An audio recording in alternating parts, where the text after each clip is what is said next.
Ready to go? We should be live. Okay, thank you, Cody. Welcome, everyone. We'll call this MCL board meeting to order Tuesday, August 20th, 2024. Call to order. And that's what we just done. So Teresa, will you take the roll call, please? Trustee Virgo, Trustee Cook, Trustee Gray. Here. Trustee Johnson. Here. Trustee Lazio. Here. Trustee Lemunion. Present. Trustee Pandolfi. Here. Trustee Stepp. Yes. Trustee Weezy. Here. Trustee Wilson. Trustee Wyckoff. Trustee Virgo. Here.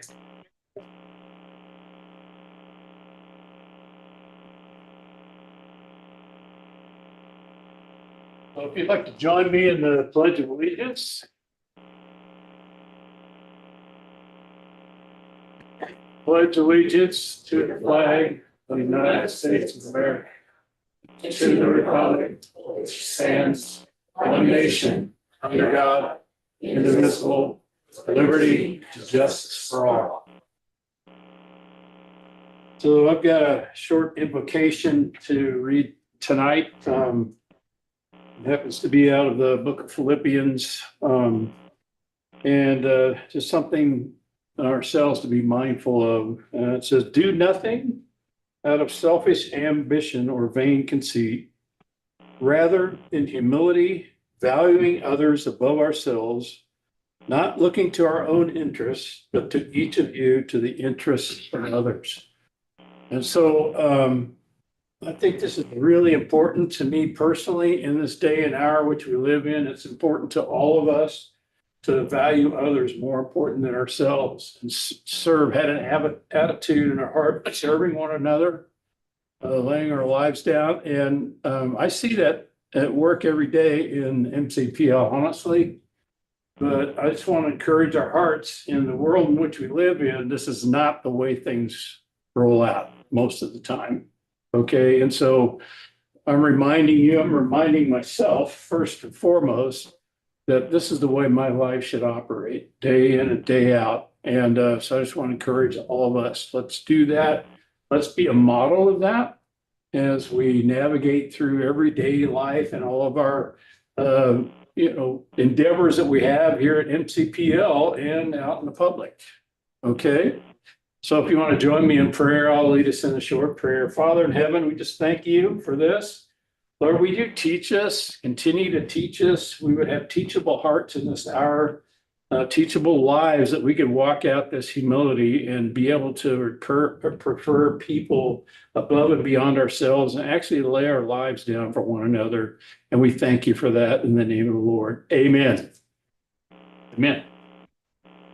Steve.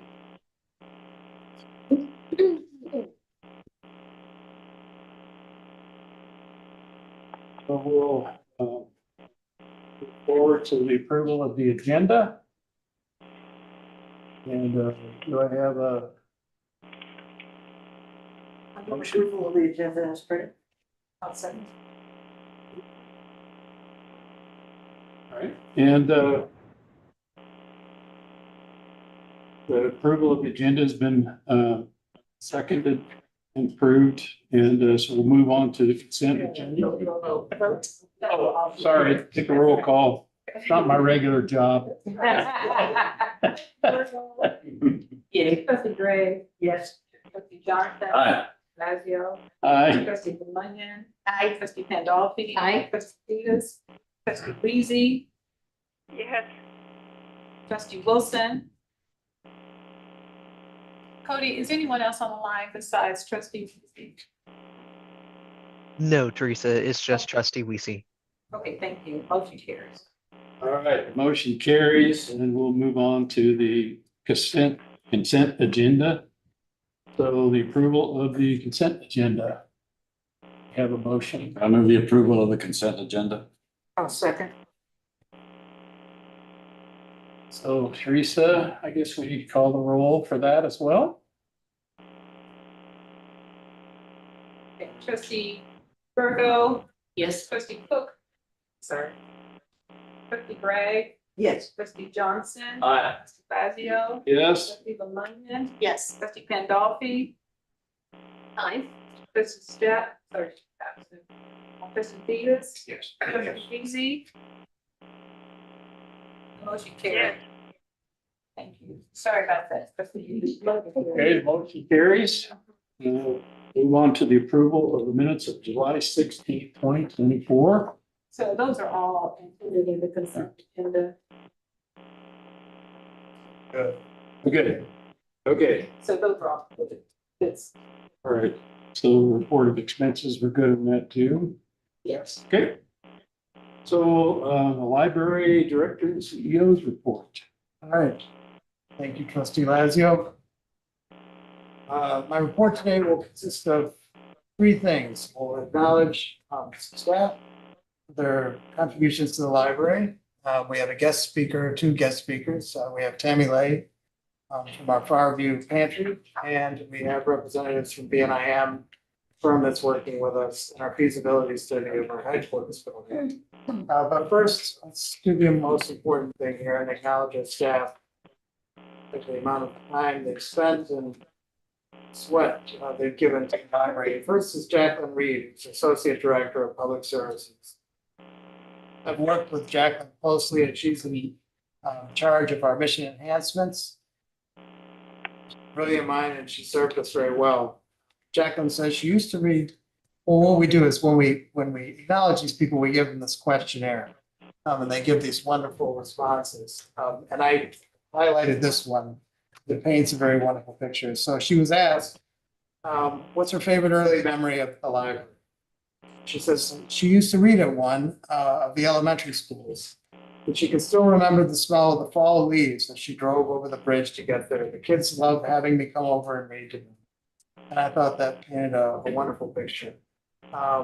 Richie, Jacqueline's manager, says Jacqueline is more than just a long-standing employee. She's the cornerstone of our department. A resident go-to person for all the spreadsheet needs, unwavering dedication, an exceptional work ethic, genuine passion for customer service makes a lasting impact on everyone she's managed. So thank you, Jacqueline, for 25 years of service. Next is Trini Osborne, who's given us 30 years of service. She's a half-time customer service associate at Withers Branch. When asked about the accomplishment she's most proud of during her time at the library, she said she's proud of her book room, where she's been running for 15 years. She still has some originals and enjoys watching them become friends outside of the library. By originals, she means people who were there in the very beginning.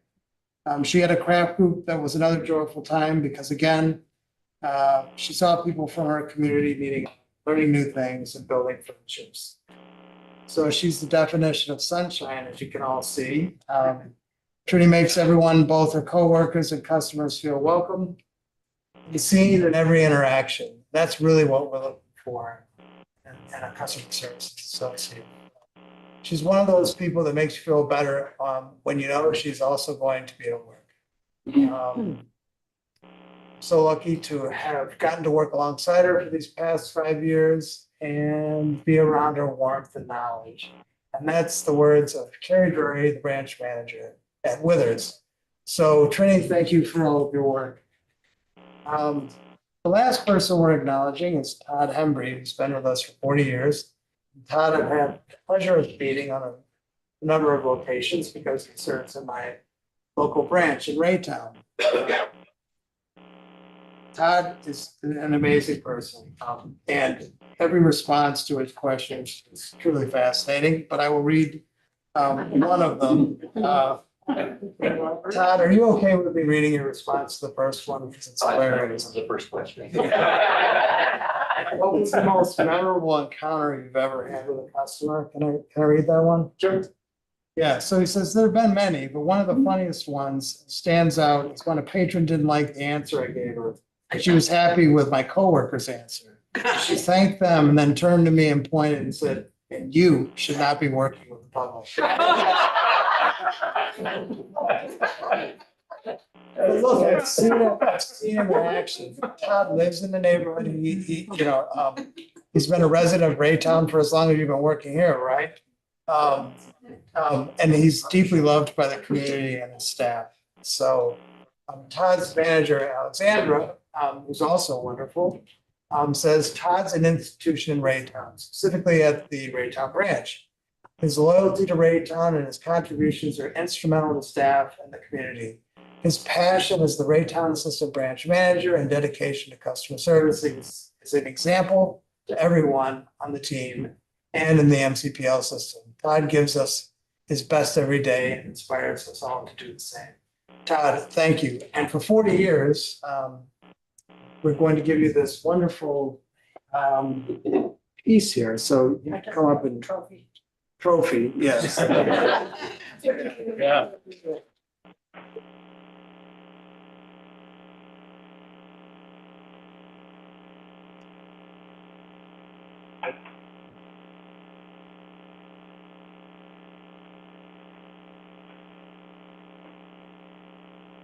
Todd, is a,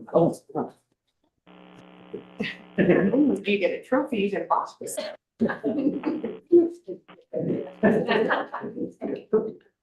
Trustee Johnson has stated publicly on a number of locations that he wants the library to be a place that really retains employees. And one of Todd's responses to his questions is just says it was just a wonderful place to have a career, a lifelong career. So he's very grateful to all that we've done. All right, so next. I invited a special guest here who's gonna tell us a little bit about the work we do at the farm branch. So I want to give a little anecdote before we start. When I interviewed for the job, I had to spend a day driving around to all these branches, and I was stuck in a car with two lovely employees, Jennifer Ridley and Richie Bowman. Actually, when I say stuck, I say that jokingly. It's two great people to be on a road trip with because they carry the conversation. It's never an awkward silence. But we stopped at Farview. We go into Farview and it's Tammy and an army of volunteers, and this place is just buzzing with energy. And as she will tell you, the pantry serves people by giving out donated goods that supports the community's need. And that experience stuck with me and really was one of the main reasons why I came to a system like this, because it's such a dynamic place and it shows our commitment to our community and demonstrates an impact in an area of need. So, Tammy, I'm just gonna turn it over to you. Sorry. Here. Yeah, Mona? It's gonna feel funny on my Well, you can stand here when you want. You're the boss. Well, no, this is where you have it, so this is where I right. Good evening to everyone. This is a little intimidating. I had in my mind, I almost wore my raggedy jeans because I thought it might be like 4 people at the table and I'm sitting and we're talking. This is very impressive to me. I want to say thank you, first and foremost, for what you have made happen or made possible to happen at the Farview branch with our food pantry. I think you're going to be very impressed with what your generosity and your forward thinking and whatever part you played in making this happen has come to fruition. The pantry, we opened 5 years ago, I believe, and then it was a conversation, if I remember correctly, between library, Mid-Continent Library, 4 to 6, since they own the building, and Community Services League. And so it was decided that we would get to have a portion of that building along with the library and then try to meet the needs to give food to people in the community. We started out being open 4 hours on a Wednesday, every Wednesday, and we saw a total of 25 to 30 people in those 4 hours. It took a while for word to get out and for people to trust to come. Bring it forward to today, and we are seeing around 100 to 120 people on a Wednesday, and we've shortened it from 4 hours to 3. So we have a well-oiled machine where we can sign them in and run them through, but still validating who they are. I'm going to give you a little bit of the statistics first. Just in any given month, we serve a total of 472 families a couple of months ago. Those families consist of 1,687 people under the roofs of those households. 574 of them are children, 193 of them are senior citizens, the rest are adults between those ages. That was just 1 month, but that's an average of what we look at. We believe, we've not tallied it officially, but we believe at this current time, probably 50%, 40 to 50% of that number are non-English speaking people or people, Hispanic people who are learning English but still struggle. So we now have 2 translators or interpreters who volunteer with us as well. One within the pantry, so we can make sure we know what needs are needing to be met, and one out front to help with the signing in. So that's the statistics to give you the numbers, but here's what really happens within the pantry. It has become, the library and the pantry in partnership has become a community. And I thank you again for the people you have hired to work at Farview as your staff, because they support us and we support them, and we work hand in hand every Wednesday. Reading Rocket comes, sets up, has games for kids to play with parents who are waiting to get their food. Everybody in the household that comes to get food receives a book each time, and they can come twice a month. So do that math. Families are building libraries in their homes, families that wouldn't have them otherwise. And from babies to, well, you know the Reading Rocket, you know what it's stacked with, books for every age. In the pantry, we have grown into an entity that we can supply not only commodities food to the people who come to us for help, and not only help them build small libraries, but we provide toiletry items. We provide period packs and voice pads, both for our seniors who need them and for women of any age who need support every month. We provide diapers for families with children all the way up to toddler size, and they get a package of wipes to go with it. And if you're coming twice a month, then you're getting a good amount of diapers and wipes for your children.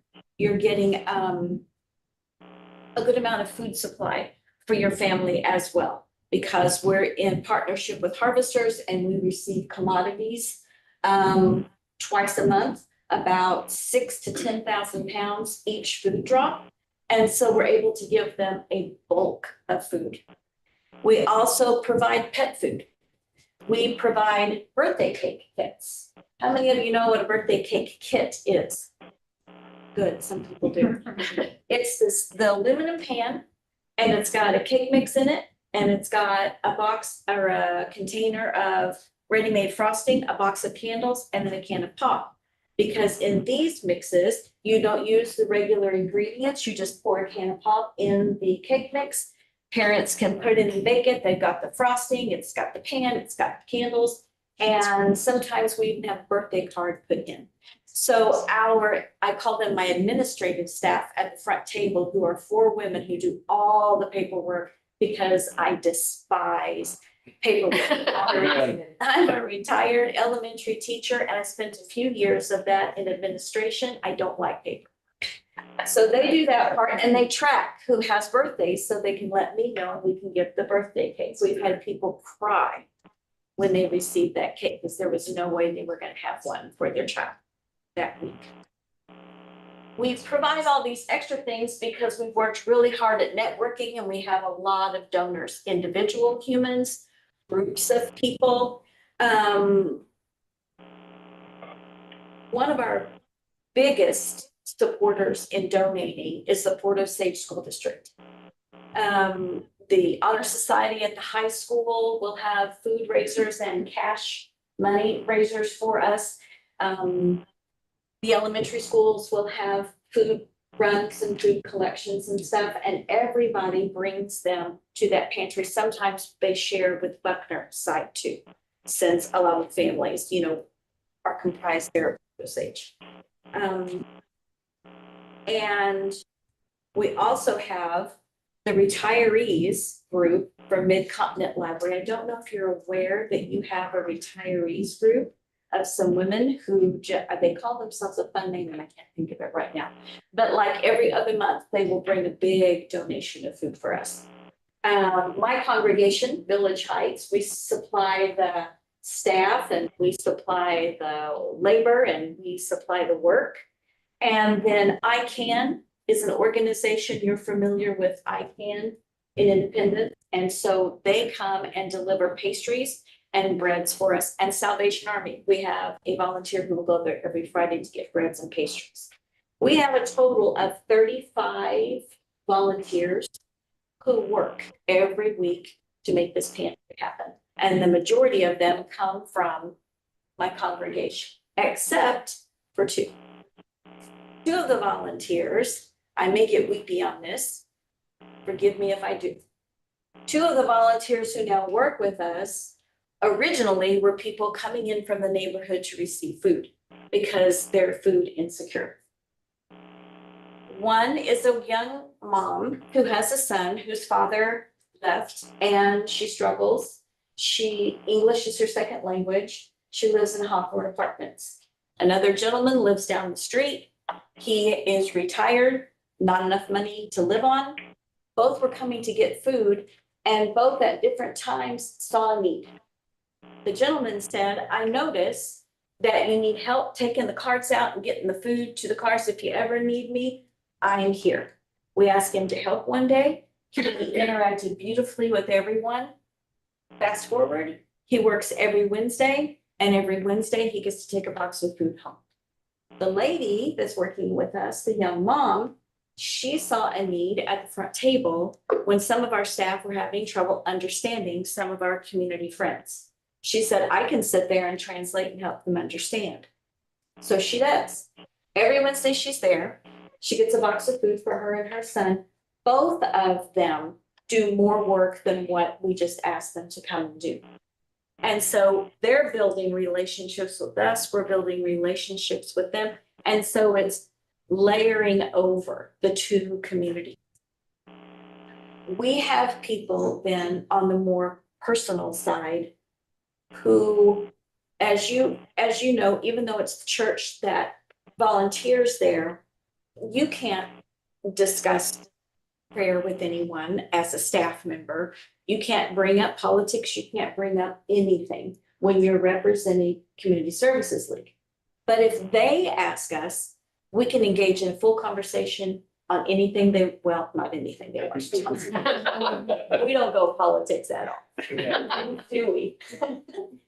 She experienced that with me last week. But extra help, prayers, soul searching happens all the time. We have people who come in and ask if we can close the pantry door, separating them from the library so that all of the volunteers, of the staff that works there can gather around them and say a prayer. And we do. You picked a perfect scripture for my lead in because that's what we do every Wednesday. They will ask for prayer because they made it to the top of the list for an organ transplant, or they found out that their SNAP benefits were going up a little bit. Now that doesn't happen very much, but this person would need to have that, and they're excited and they want to have a joyous prayer about it. Or someone was just taken to jail and can we please just pray over the family? They will share their life stories. They will share their family stories because they've learned that my staff, it's paramount that we receive every person that comes into that food pantry as a human being, not someone who's lesser than, but someone who's just having hard times, struggling, and they're validated and they're respected. And so they've learned this about us. And so they've learned to trust us. So then they share.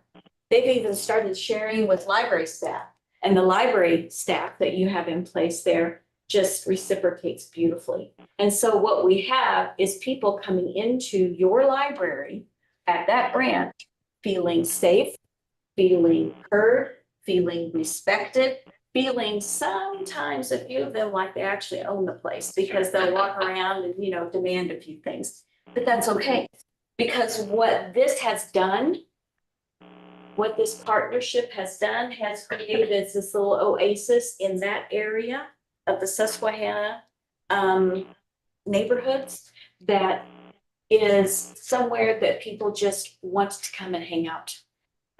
Not only to get the foods they need and the supplies they need, but to be with each other. There are conversations, pockets of conversations going on everywhere.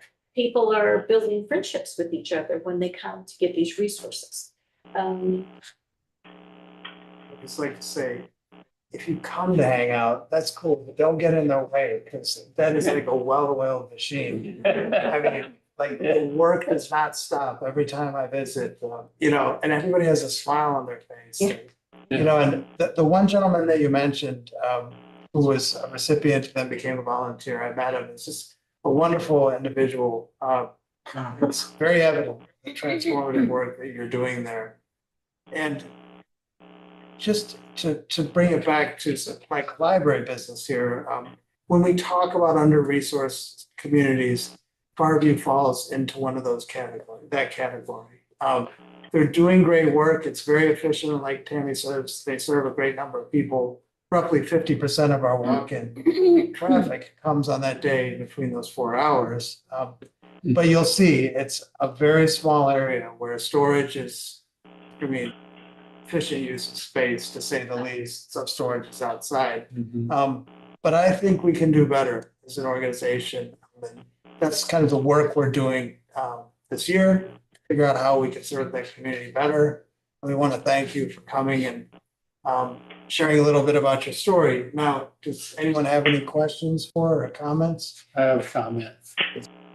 When I first came on this board, probably 5 years ago, that was the first place I visited, was Farview. And you guys were just starting to kind of get rolling, but man, I'm telling you, I was so impacted just by walking in there. So I want to commend you to see where you're at now. Okay. And so what a beautiful picture of the way the Lord loves people, and you're doing it. You're loving on people, you're caring for people. That's what the Philippians 2 passage is all about. And so I just say thank you for all of us, but I love that location. And so thank you so much for leading the way. Thanks for giving me time to share. I appreciate it. Thank you.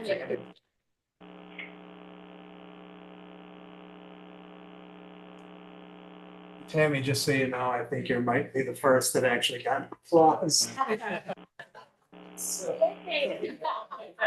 Yeah. I'll take that back to my staff. They'll be excited about it. There's no obligation to stick around for the rest of this. But I do appreciate you coming and all the work that you do, and I look forward to working with you. Thank you. Well, and I will put a plug in for extra space and storage as I leave. Yeah. We have, in that small space, we have managed to just get everything in every nook and cranny that we can. And fortunately, my husband is a retired assistant fire chief for Independence. So he comes and corrects me when I've got an area blocked or airflow or whatever. Yes. So but we have currently 4 freezers and 2 refrigerators in that small space. And we still have 3 more freezers and 2 refrigerators at our congregation, which is just 3 blocks down. We need that many appliances to hold the food that commodities will give us so that we can feed those people. So just to run in your ear that. Is it? So our space is about half the size of this room. And we managed to have, I'm still going, I'm sorry. We managed to have 4 folding tables down the middle. We put all the boxes on there. 4 people work around those tables, pulling food from shelves. We have the meat corner up here and the frozen goods where they put that together. We have the table to greet here, and then we have administration out front that does all the signing. So just throw that in as we go. Thank you. Thank you, Tammy. Thanks, everyone. Thank you. Oh, All and right. anybody can stop by any Wednesday you want. Yeah. Just pop in and look. I think that'd be a fun board out. Yeah. Yeah, if you need a mood boost, it's worth going. All right, so next up, we have BNIM. This is the company that we've engaged to help us through the third goal, which is the feasibility of either renovating, rebuilding, or relocating our headquarters facility. I won't really do much about your background because I know that's included in your presentation, but today we have James, Jeremy, and Janelle, 3 J's. So I'm gonna hand it over to you guys and let you give your spiel and everybody, that's allowed. All right.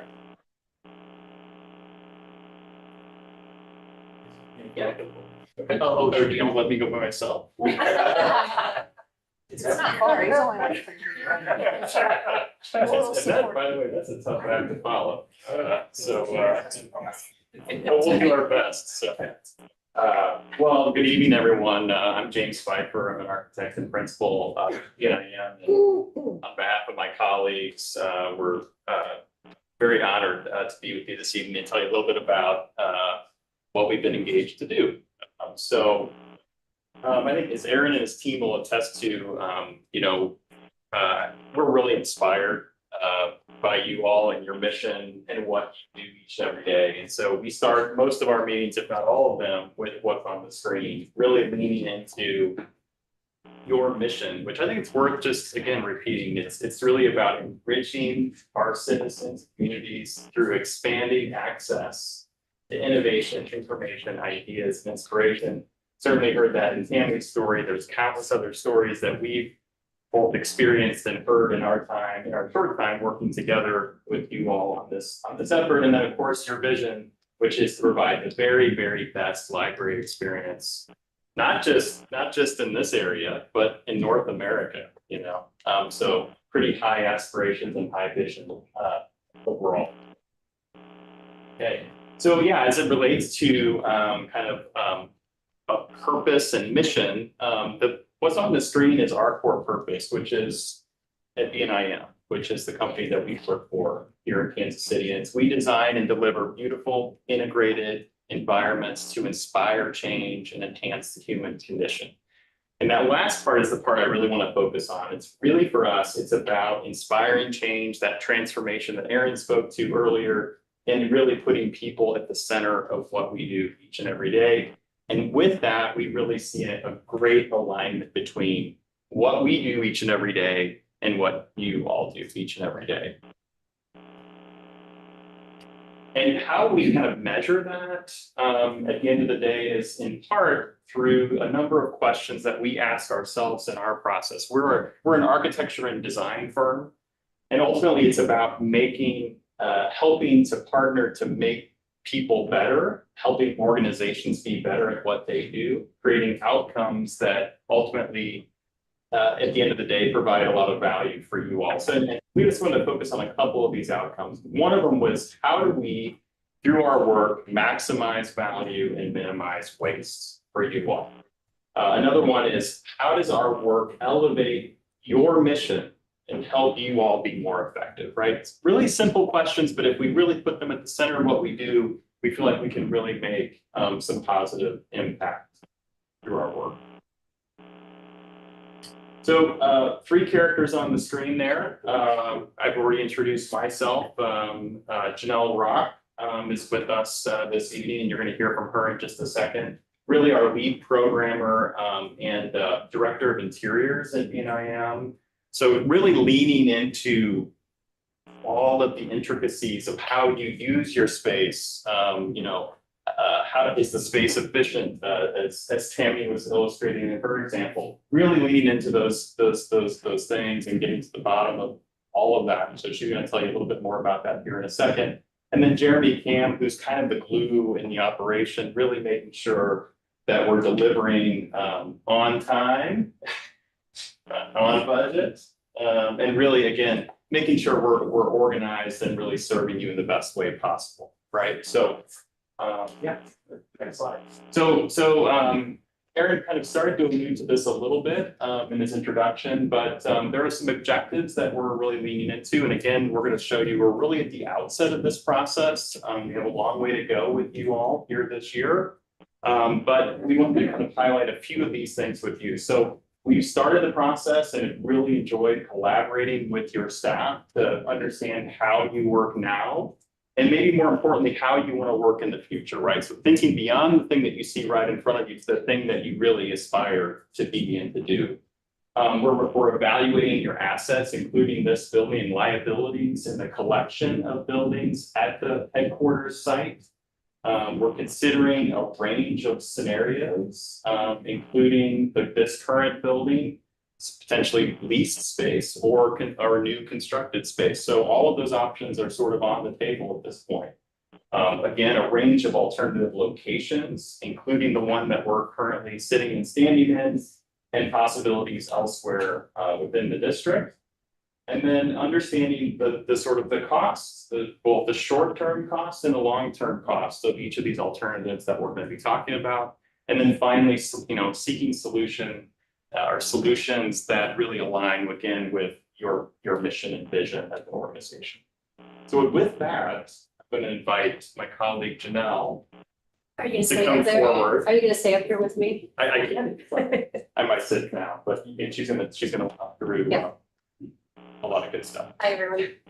Okay, can everybody see? I feel like I'm like kind of in the way of the screen, but as mentioned, this is a feasibility study. This is the thinking about what could happen and evaluating all the options that could happen. So we're not designing anything quite yet. We're not building anything quite yet. And we're not sending anything out on the street. We are really looking at this programming and scenario development, which is highlighted here at the front portion of where we are. So we are here. You can see that we have a long way to go before we have some scenarios evaluated. Those scenarios could be about renovation of this headquarters. It could be building new. It could be leasing space or a combination of those things. And we have a few deliverables along the way, and hopefully we'll meet with you again before this process is complete. At the end of that, we hope to have a few scenarios that we would like to take to the next level, price out, and really start to evaluate them a little bit further. We expect that to happen probably mid to late October, and then from there we'll have a final deliverable report the third week in November with our recommendations and all the background that comes with it. So speaking of background, next slide.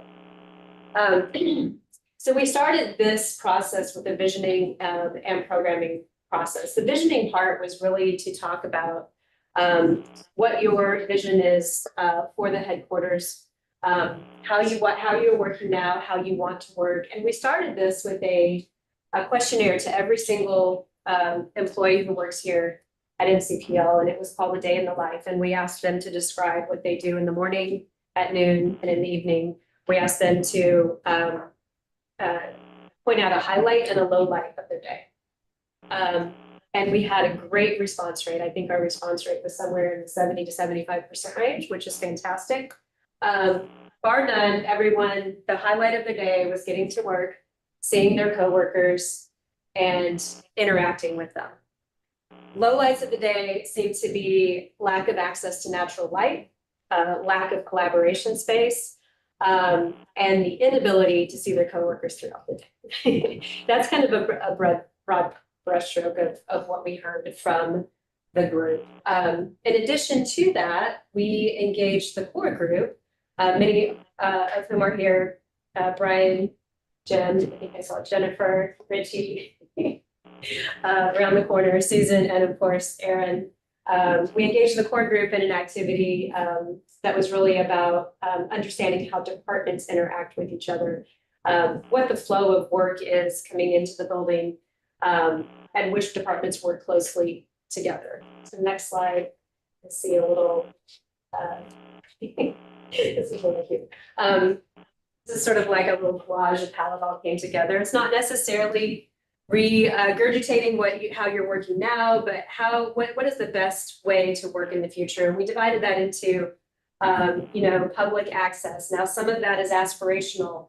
If your headquarters has more of a front door approach and is more community facing, what departments belong kind of at that front door, a public customer, and then the employee as customer or your departments as your customer, sort of your interworkings, and then the physical branch services is that final triangle there.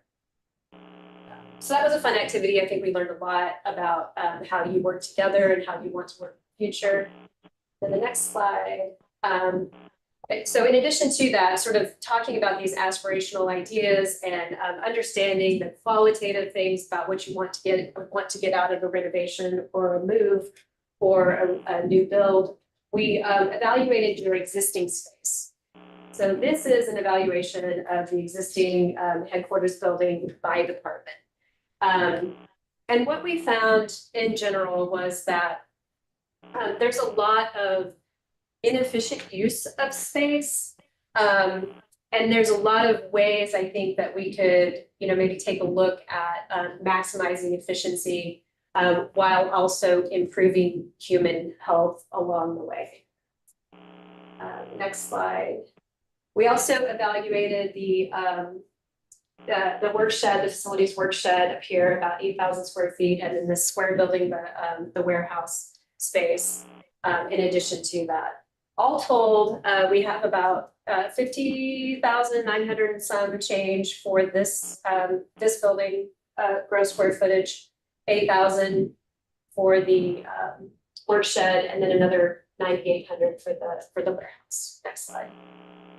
And so what that means is that you have a little over 68,000 gross square feet total on this property for work, storage, space, delivery services, kind of all in. And when we take a look at that, this building was built as a warehouse, and so it functions pretty well as a warehouse, not so much as office space. And so when we take a look at where we are with delivery services and those things tied to delivery services, we're about kind of half and half with just this building.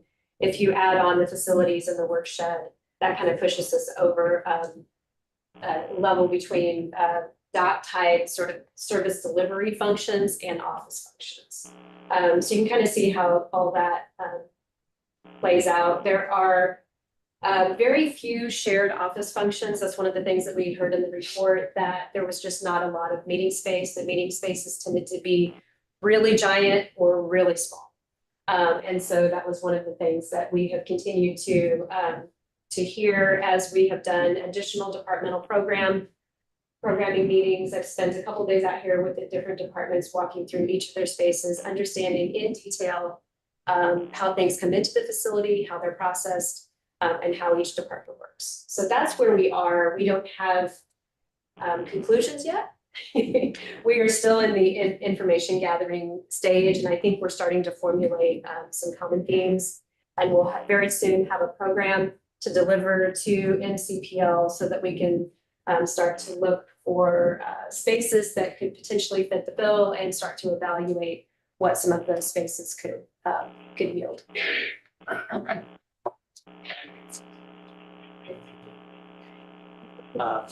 So as Janelle said, we've been doing a lot of listening so far and a lot of looking, and that has moved forward with the various departments and understanding the people aspect of it. We've also been taking a look at the physical assets, the various buildings on this piece of land. How are they functioning? Do they have 10 years of life left in them, or 50 years? And so we have gone through and done an assessment of each of the facilities, the warehouse, the facilities building, the headquarters, and the stone house. Next slide. Looking at this one a little bit more closely, this is a 3D scan that was done some time ago, but it starts to illustrate a few of the problems that Janelle had noted with this existing space, it's sort of this combination of extremely dense areas and then inefficiently used areas. It's a floor plate that is distant to exterior walls, so distant to a lot of daylight. And it has grown organically over time. To the library's credit, you have solved problems along the way with the means that you had to solve them. And if a new room needed to be made out of a closet, that's what happened. And that's been happening incrementally over years. So the results in a building that is functioning in its best possible way. A maintenance analysis was done on all of MCPL's facilities. It's a 1,200-page report. I recommend it. Particularly the section that deals, it's good. I mean, it's dense with information. Volume 2 contains an evaluation orders. And I think that the assessment that we are doing now is building on that maintenance analysis report rather than replacing it. So I think the main difference is that that analysis was taking a look at these buildings as if we were very happy with them. And what we needed to do was simply maintain them. Well, we're sort of taking that and saying also, maybe we're not so happy with them. And what are some of the opportunities that we can start to think about for if we're going to replace systems, if we're going to replace things, what is a bigger picture way that we might go about doing that? So next slide. Initial findings, and this kind of covers some of the things that Janelle said and some of the things that I have said so far. So I mentioned that the building has changed organically over time. It's a series of additions and things. The building systems in particular aren't keeping pace. So you'll find rooms that are very, very hot, rooms at the same time of day on the same day are very, very cold. And that is something that would need to be corrected kind of holistically rather than incrementally. I want to give a shout out to MCPL facilities who have done a really remarkable job of keeping these buildings maintained over the years. You never know the building is as old as it is. The example I use is we were up on the roof with Aaron and Brian a couple of weeks ago, and we were talking about the trees. There are a lot of trees on the south side of the building, big oaks. And the roof was fairly spotless, well taken care of. I think there was a testament or kind of an outward sign of the care that they have for these facilities. So then the organization of interior spaces doesn't support the operation of MCPL best possible way. It can be more efficient. There could be better adjacencies. So then the physical environment, which Janelle mentioned, it includes things like access to daylight, thermal comfort, ventilation. There's particular areas or operations that take place that require better than normal ventilation to be healthy. Materials, effective light, all of it can contribute to the well-being of the MCPL staff here. And then finally, the experience of these buildings as they currently stand may be limited to MCPL and its ability to hire the best people and attract the best talent to grow in the way that they want to. So we mentioned earlier that we are evaluating as many scenarios as we can pick up that might happen for the world headquarters. But the main question is stay or go. Do you stay here? Do you double down on this place, this site, or do you start looking elsewhere? If you stay, it comes in a few different categories or level of intervention. Light renovation is sort of emblematic of what's been done over the years, which is with a little project over here and then a little addition over here and a little thing over there.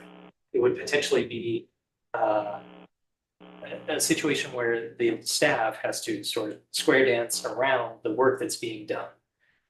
And at the end of the day, it may not be something that you all are happy with Nevertheless, it's an option, it's on the spectrum.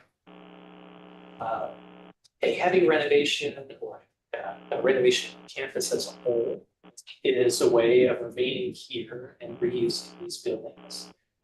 What it might mean is a move out. So all the staff and the operations and the IT and the brains of the system need to go somewhere else temporarily and then move back in. So that's all done. When it comes to how you treat the campus, like Janelle was saying, there's bifurcation in this building of different people doing fairly different activities, the administrative things and the delivery service kind of things. So there's an option where everyone stays, and maybe there's an option where certain people stay and certain functions stay here and others move to a different location. In the go side of the equation, we mentioned leasing, lease a space. You could buy a building and do a TI, which stands for tenant improvement, which is redo the interior to meet your needs, or build new. And if you build new, you have some choices. Do you build on new land that you just bought? Do you build on land that MCPL already owns, which there's a fair amount of that over the district? Or do you use this land? That's kind of the final one, and replace these buildings with new buildings. That's the spectrum of options we're looking at. And then as far as deliverables go, we're not to the point of making recommendations. We're to the point of it presenting you all with the facts about all the options that are relevant. And that consists of a program which talks about sizes of things. It includes the facility conditions assessment report, information about cost, information about possible layouts of new spaces, other places, and a financial analysis, which is about cost of ownership. How are you going to pay for it? For how long? So, I think that is the last slide.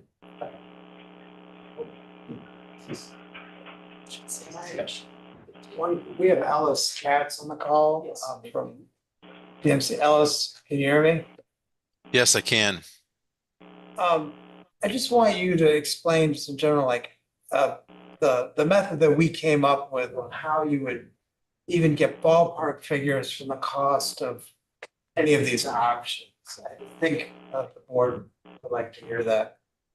Yeah, what we're going to do is once we have these programs, we've asked BNIM to create some hypothetical scenarios of what we would need if we renovated a building, if like Jeremy said, whether we renovated a building or bought new or built new, into those different scenarios. And then we're going to utilize J.E. Dunn, who's been the library's partner on construction for a lot of the various branches that you've been doing over the years, to help us then price these different variable options so we can start looking at creating what we call a pro forma with pros and cons of these various options that you could then consider.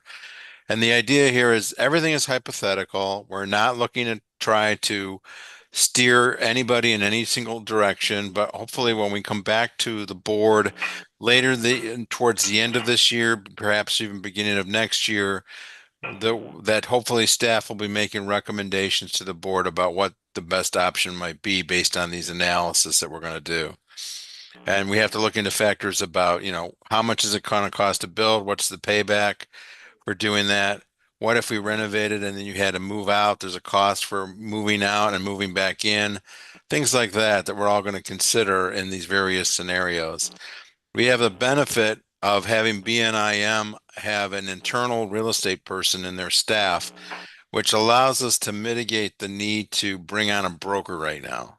And we really don't want to be using brokers right now because they kind of steer you in different directions that we don't necessarily want to go, especially if we're going to consider MCPL land as an option for either building new or renovating an existing building that you might have on one of your properties. So that's kind of the scenario that we're looking at right now. We're like BNIM said, we're really in the beginning stages of this. We've got a couple months still to go of a lot of heavy lifting to do this analysis and then report back to you. Thanks, Ellis. I'll turn it over to you guys if you have any questions. That was a great presentation. Thank you all for putting it together. My only question is kind of selfish is for the boardroom, because as you can see, seating is often limited. Sometimes we have more people than what we have. We like that. We have extra people. And then also that, you know, wherever you speak, you have your back to the camera and attend online mostly. And so it's very difficult to see. And so just making sure, I mean, we do use this monthly. And it is a very important thing that's recorded, and I would ask that you would consider some of the aesthetics of this room. Oh, we will. We interviewed here, and I have to say that we sent somebody out to take photos of the room because we were confused about how it was going to be set up and confused about how we were going to present. So we had someone from our office come out and take photographs so that we knew what to expect. And it is a very tricky room. So that's why I say we will definitely consider that for the new. I've been on the board long enough for when we had the old boardroom way back with the dim lighting. So this has been a great improvement. I think your analysis, your preliminary analysis is dead on. It's a building that has morphed and adapted. As staff has grown, as things have changed, that we really need to take a good look at it, because we could look at it and say, oh yeah, another building, but we need to recognize that how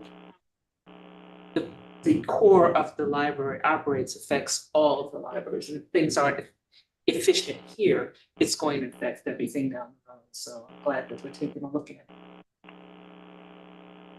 The comments, as I'm looking at your screen under scenarios for consideration, and then you get all the pretty colored circles, and some of those, I think if I'm reading this correctly, one of them is the thought that maybe some stay here with renovation, some operations could go to another, and so I commend you for the task that you have in hand, because it seems like everything is sort of out there on the table, and I could see maybe a scenario where maybe it makes sense to use part of the campus, but relocate others permanently, and I don't know how you set that out, but looking forward to it, though, we're switching here like sardines.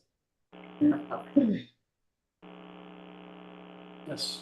My only concern is, yeah, I can see we definitely need, to do something improvement with this building, but is just considering, the area and do we, I think we need to keep in mind not overbuilding, like building this great building in an area that wouldn't support it should we ever have to sell it or something.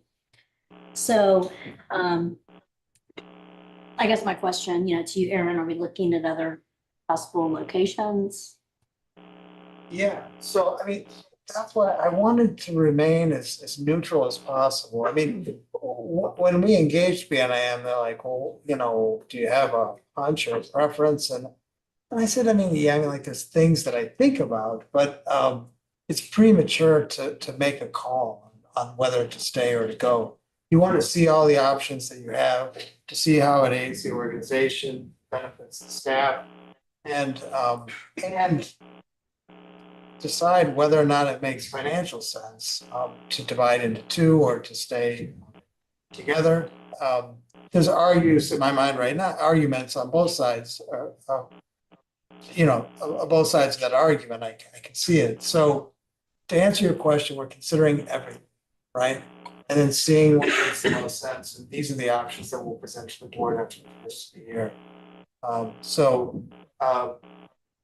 I hear you. Yeah, I think what I'm trying to say is that for a total overhaul, to me, thinking real estate wise, I don't know if this area would support it, the where this building is. Sure. You don't want to overbuild you don't want to be the $2 million house next to the $10,000 houses. Yeah. So, not to overbuild for the area. So But if you think, what's needed is just little tweaks to this building, then that's a different. Right, so the way the timeline works is that around the midpoint, we'll give an update to the building committee, which will have more information to share at that time, and then we'll bring back kind of recommendations to the board at the end of this process. And then together we can begin talking about what makes the most sense. I'm optimistic. I'm happy we're doing this work. Just as a reminder to everyone here, a little over a fifth of our full-time staff work in this building. And they really drive business. I mean, you could liken it to a heart pushing blood out through the arteries of our system. I think the quality of their work and their ability to be creative and collaborating with each other is very important. In regards to the future of the library system, and that's why we're having this conversation. So thank you. Do appreciate it. Does anyone else have any questions? Just a comment, I don't know, so you mentioned it earlier. The point made about some parts of the building may be overly warm and other parts overly cool. I'm freezing right now. Me too. So I don't know if that's just done to make us leave early or what, but it must be hot somewhere else in this facility, but it's I'm glad that's what you're doing. Amen. That's why I want a sweater. I feel perfect. All right. The comment, if I may, and yeah, I'm so really happy that we're engaging in all this, that you guys are taking this on, and that we're going to be able to look into some things we haven't looked into before, which I think is really necessary, as Joycelyn said and others have said. And I love buildings, and I was on the building committee for a long time, and I like gazing into all those things. And so I'm really looking forward to this is a necessary step that's been needed for quite some time. So thank you, Aaron, for really getting the ball rolling on this in this area. So thank you. All right. So thank you. You don't have to stick around if you don't want to, but talk to you soon. Thank you. Yes, thank you all. Thank you. That could be my teaching. So.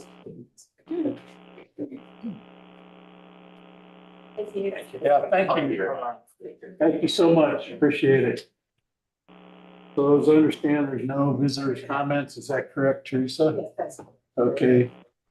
And so the board committee reports will move on, and I don't think there's a building committee. No, we're normally it's scheduled 2 days from now, but we obviously don't have any projects right now to talk about. So there is not a building committee this Thursday. Okay, so finance and audit committee, I guess there's no report there. Okay. Fundraising Development Committee, we have a report there, Marcy. Do have some things. Get your pencil and paper out if you want to take a few notes of some dates and opportunities coming up. As always, I want to thank Diana, who shares the information with me and make sure I have everything straight. The Lit Up Festival is coming, and the VIP reception and creative contest awards are Friday, September 20th. From 6 to 8 p.m. at Woodneath. All the board members, families are invited. You're invited to attend. There's no cost, but please do RSVP the development so they know that you're coming. The 24 Legacy Luncheon is Friday, October 11th, from 11:30 a.m. to 1:30 p.m. at the conference center at the MGC. So it's again at the Junior Center. The tickets are required for purchase for this. So and please let them know if you are wanting to attend. There are table sponsorships available. As to the RSVP. October what? October 11th, 11:30 a.m. 1:30. Wonderful event last year there. Looking forward to that again. And then a couple of other notes. So I would just say the foundation board met We're having some ongoing conversations about long-term purpose and mission, so forth, and so there's conversations about that, about how to proceed. Look for us to share more information as that sort of evolves. And then lastly, I wanted to make a note that we've had a donation, a commitment of a $10,000 gift to match the MCPL Foundation Fall Mail Appeal. We have a couple in the audience to thank for this offer of a match, Brad and Carla Hughes, who also have been very generous. I want us to always remember to be thankful and grateful to them. They are such wonderful supporters of us. They've also made a $5,000 gift to the Reading Rocket team to help fulfill their wish lists.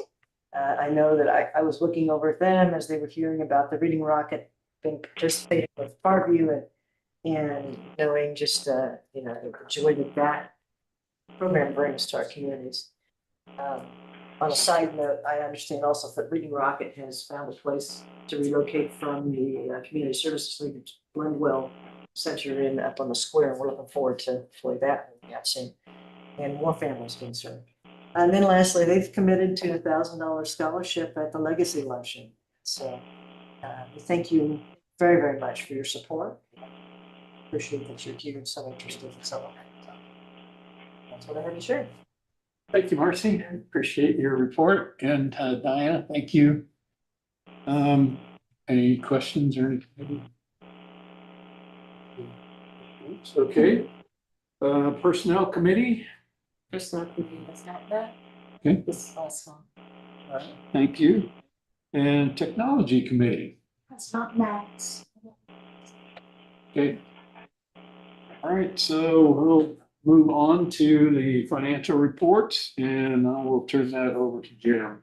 Thank you. Good evening, everyone. Flip the next slide. The fiscal year for the library is July to June, so this is the first month of our new fiscal year. You'll note on this first slide that we have here, looking just at our property taxes collected, there's a stagger every other year, and this is just based on collections. So this is an up year for collections compared to last year. We've collected $376,000 in property taxes. They're all delinquent. The current taxes won't be collected until December. And compared to last year, it's around $232,000. And so that explains a little bit of what you'll see on the in a couple of slides when we talk about revenue to the general fund. But moving on to the next slide, this is a look at just our cash. This slide hopefully looks familiar to you. We're just continuing from what we shared last year. So that bottom line that is starting to be purple, that's where the actuals will be month by month. The yellow is our current projection of cash for the year. And you'll note that we started the year or ended July, excuse me, with 11.1 million in cash. You'll note that as we do every year, we spend the cash balance down until we get our next disbursement of taxes. In December, we're projecting right now that we'll go negative in cash in November. We believe we're going to need to borrow around $6 million this year. Last year, we needed to borrow $3 million. It all primarily stems around some investments that were renewed and probably shouldn't have been, or at least the laddering should have been different. In the time that I've been here, I've worked with our investment advisors at the bank. Every couple of months, we run an analysis to see if the investments that we're holding would be more advantageous to the library to sell short, essentially take that cash loss, but then not have to borrow money. Over the entirety of last year, we borrowed $3 million. It cost us roughly $30,000. If we were to sell these investments early, we would have lost over $100,000. So it obviously made more sense to borrow money, pay the interest. We're still in that position, even with the investment market starting to turn in our local economy. We still stand to lose close to $75,000, $80,000 if we were to sell these short. So staff is once again recommending that we extend a line of credit through our bank We believe it will need to be around 6 million instead of 3 million. With current interest rates, we think we'll pay probably closer to 75,000 instead of 30,000.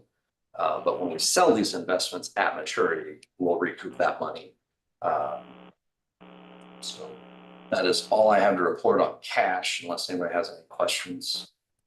We're very early in the year, so it's more projection than reality at this point. Okay, so now we'll move on to the next slide. This is looking just at the general fund. As I stated earlier, the majority of our revenue won't come until December, so we're pretty much living on cash in the general fund. That being said, the general fund has collected around $520,000, just slightly over what our budget projection was. And our expenditures is just over $6 million, which is about 96% of what our projected expenditures were. So the operating deficit for the first month of our fiscal year is right at $5.5 million. Moving on to the next slide. This one is a little more complicated. The short answer is timing issues. But you'll see that the capital project fund has collected around $190,000. This is pretty much just interest earned on those investments. And we actually have negative expenditures at this point in time. This is why I say it's more of a timing issue. Without going too deep into the woods, under generally accepted accounting principles and governmental funds, we're required to make a projection of what we think the expenses will be in the current fiscal period, but we won't actually know until the future fiscal period. So it's an estimate. Our estimate was roughly $140,000 off. So for the first month, the credit is more than the debit. So it's showing a negative now. It will eventually wash out by the time we get to the end of the year. It's more of a timing issue and a fancy accounting issue that is an actual cash issue or any cause for concern. Moving on to the last slide, this is looking at the healthcare fund. Again, our revenues here are fairly static because the majority of them come from the library. Of course, our employees kick in their share and retirees kick in their share. But the majority of the revenues come from the library to support health insurance for all of the employees that qualify. So our revenues are just over 407,000, right on, pretty much right on target with our budget. And our expenditures are just under 74,000. And as you look at the chart at the bottom, you'll note that a lot of this just has to do with timing issues. So we really haven't had any claims that came in within the calendar month. And that's happened several times throughout the years. It's all just a matter of timing. Since we report on a cash basis, if we haven't actually physically paid the claim by July 31st, then it wouldn't show up on this report. But all told, I think everything's going pretty much according to the plan that we laid out in the budget that you all approved. Other than that, I'm happy to answer any questions that you all may have. Any questions for Jeremy on anything? Okay, thank you, Jeremy. Great job. Appreciate the reports and everything. Good, thank you.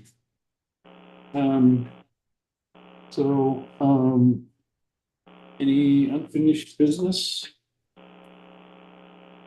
Nope. New business. We have a resolution justifying the intention to restore the levy. All right.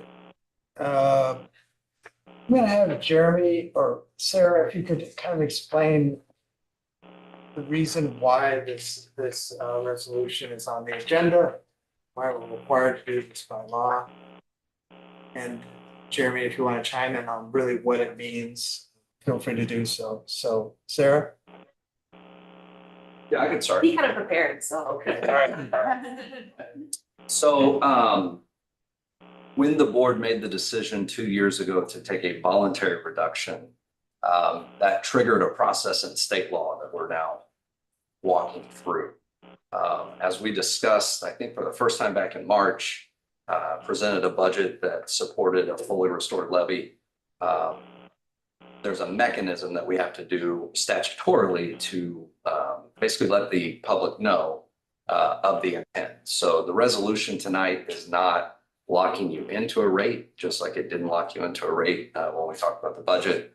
It's just that next iteration in this process that's required under state law. So what the state law requires is that if an organization determines that they want to do a voluntary reduction, before they can restore that voluntary reduction, they basically have to explain why they believe they need to restore the levy, excuse me. So in this resolution, I believe the fourth whereas, we covered just the budget highlights, if you will, funding and operating 34 locations, cash funding capital maintenance items rather than borrowing money for them, and then implementing several new initiatives that you all approved in the Aaron's goals, one of which you talked about tonight, enhancing under-resourced communities. Another one we talked about tonight, which is something about this building. You don't necessarily know what yet, but we know we need funds to start that process. So for all of those reasons, we need to restore the levy. The law basically requires that you all pass a resolution that's just letting the public know that that's your intent and those are the reasons why. And so this resolution's been crafted to answer all of those questions. The actual levy process will occur just like it did last year, and just like I'm sure it's done in every year prior. At the next meeting, we'll have the final assessed values for all three counties. We'll do the math and we'll present to you what that levy needs to be based on the actual assessed valuation certified by the county.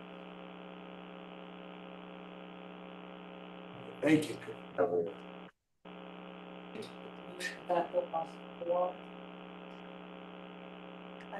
I would like to move to approve the resolution 24005, restoration of the levy to the applicable ad valorem tax rate seal.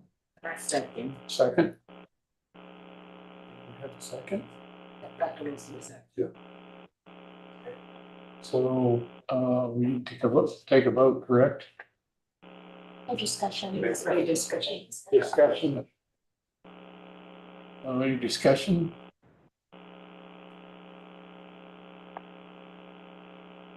Okay, no discussion. Teresa, would you? Trustee Burgo, Yes. trustee Greg, trustee Gregg, Yes. trustee Johnson. Aye. Trustee Maggio, Yes. trustee Lemunion, Yes. trustee Pandolfi, Aye. trustee Thieves, Yes. trustee Wheezy, No. trustee Wilson. Yes. Okay, motion carried. Motion carries. Move on to trustees' comments. Are there any trustees' comments at this time? Yes, Ron. Announcements. The announcements first. Oh, announcements. Oh. Okay.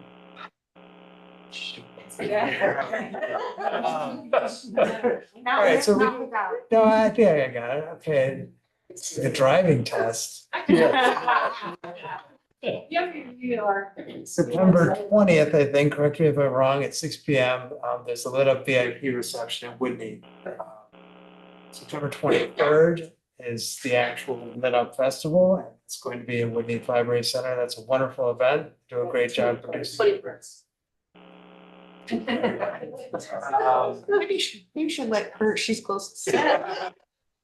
Okay, is that 24th? Yes. Okay, Yeah. September 24th. That's Audrey Tang. And that's a virtual event as part of our Facing the Future. The more and more I read about this woman, I have to highly recommend it. It's also a strong advocate for homeschooling. I think she was homeschooled herself. Just a brilliant mind, and it's just done wonders in the country of Taiwan. So again, that's on the 24th. On the 25th is the MLA conference, and I believe that's in Kansas City, am I right? It is. Yeah, that's the 25th and the 27th. October 2nd, again, we have Kyle Chaka. He's an in-person, it will be an in-person event in our Whitney Auditorium. That's, I think, our final It is. Event in the Facing the Future series. Do you have anything to add about Kyle?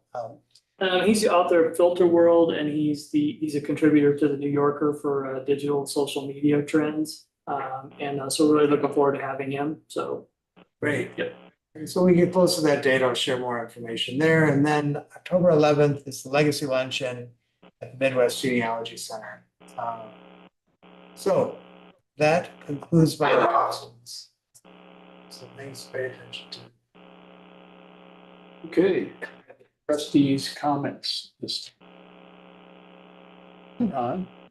Yeah, I'd just like to acknowledge and commend everybody who's associated with the Reading Rocket. There was a gathering surrounding the rocket at Zona Rosa roughly a month ago. And just to see the young kids who are all around preschool, elementary school age roughly, just to see their encounter with books and everything associated with this is just so uplifting. And a second comment, I think what I find just so incredibly wonderful about the efforts that our executives are doing in their collaborative efforts with other governmental entities.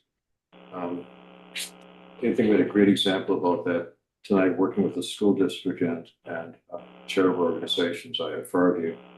And another one is on page 5 of our handout, working with veterans to ensure that they can get the maximum VA services. I think an absolutely admirable effort. Now, contrary to every appearances of my weight levels here, we actually were Marines in Vietnam together.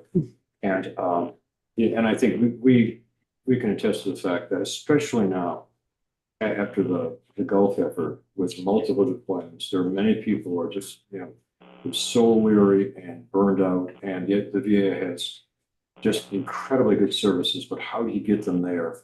And I think the effort that the library is doing to connect with these younger vets and the VA and the hospital, the whole mental health and behavioral health services. Yeah, I mean, I must sound corny, but I really believe it's God's work that, you guys are doing. I'm done. Any other comments? Just a quick one. I had the opportunity to attend James Patterson event, and just want to say what an incredible event that was. Susan, you did a great job and one great sport. Very good sport. Sport at the hands of these two gentlemen who were quite the comedians. Passed them out, and I had to double take as they came out and announced themselves about 10 minutes early as the opening act. And I looked at the gentleman and thought, I'm pretty sure that's James Patterson.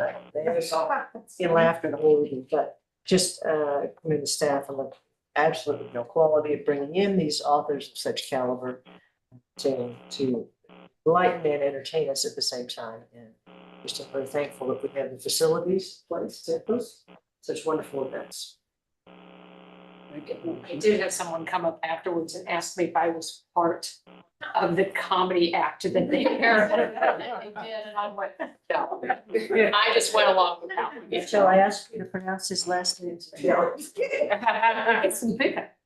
And I knew that, but anyway, it was a lot of fun. I just played along. It was good. Very good. I would like to say, I think it would be really neat to have the board volunteer for the food pantry together, just as if we had a day that we could do that. I think it's a really great opportunity that we could see the work that we do in action and help a little bit, so.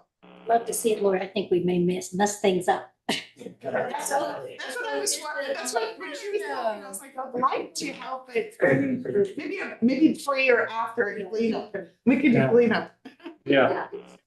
I would add to that, I really love that idea. If you've never served in a food pantry, I've served in a bunch of them all across KC and up in Platte City. That's powerful. I mean, you really get down into the place where people live who have nothing, and it's actually such a blessing just to be part of it.